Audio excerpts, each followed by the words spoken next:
নমস্কার। ঠাকুরমা স্বামীজি গুরুদেবের শ্রীচরণে প্রণাম জানাই।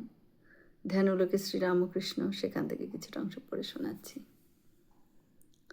আমরা মানুষ চক্ষে দেখিতে পারি ঠাকুর কালী মন্দিরের কোষাকুষি নিয়ে পূজা করছেন, নিজ হাতে মালা গেঁথে মায়ের গলায় পরাচ্ছেন। সন্ধ্যায় আরতির দৃশ্য মনে করতেই পারি আমরা। ঠাকুর পঞ্চপ্রদীপ, পানিশঙ্খ, বস্ত্র, ফুল আর চামর ঘুরিয়ে মায়ের সন্ধ্যারতি করছেন। ভবতারিণী নাকের কাছে তুলা ধরে দেখছেন তার শ্বাস প্রশ্বাস ক্রিয়া। ঈশ্বর লাভের ব্যাকুলতায় মন্দিরের দেওয়ালে ঝোলানো খাড়া, সেই খাড়া দিয়ে ঠাকুর নিজের গলা কাটতে যাচ্ছেন। মায়ের মন্দিরে মামলা চিন্তায় রত রানী রাসমণিকে হাত দিয়ে চাপড় মারছেন। আমরা জপ করতে করতে যখন বসি, মনে নানান অস্থিরতা আমাদের মনের মধ্যে শুরু হয়ে যায়, তখন ঠাকুরের হাতের একটা চড় খেলে কি আনন্দটাই না হতো। ঠাকুর তো আর সাধারণ গুরুদেবের মতন দীক্ষা দিতেন না। তিনি কখনো ডান হাতের মাঝের আঙ্গুল দিয়ে শিষ্যদের জিহ্বায় মন্ত্র লিখে দিতেন।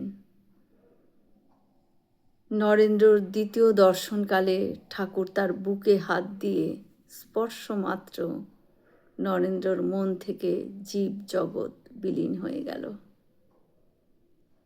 দক্ষিণেশ্বরের বকুলতলা ঘাটে চন্দ্রমণির অন্তর্জলির সময় গর্ভধারিণী দু পা ধরে সজল নয়নে ঠাকুর বলেন,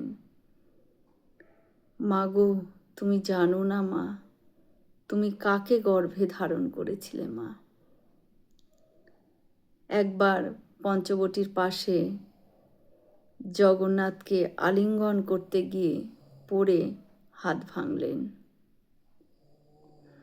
ঝাড়ু হাতে বাগানের রাস্তা পরিষ্কার করবার সময় বলেন, মা এখানে বেড়ান, তাই পরিষ্কার করছি। এরূপ কত ঘটনা ঠাকুরের হাতের সঙ্গে যুক্ত, যা আমরা চিন্তা করতেই পারি। তাতে আমাদের ধ্যানটা খুবই সুন্দরভাবে প্রকাশ পায়। জয় শ্রীরামকৃষ্ণ। আমরা সকলে মিলে একসাথে বলি, জয় মহামায় কি জয়, জয় ভগবান শ্রী শ্রীরামকৃষ্ণ দেব কি জয়, জয় স্বামীজি মহারাজজি কি জয়। হয়তো অনেক ভুল ত্রুটি করলাম, ঠাকুর যেন আমায় ক্ষমা করে দেন। সকলে সুস্থ থাকবেন, আনন্দে থাকবেন। ঠাকুর মায়ের কৃপা দৃষ্টি সকলের ওপর বর্ষিত হোক। শুভরাত্রি।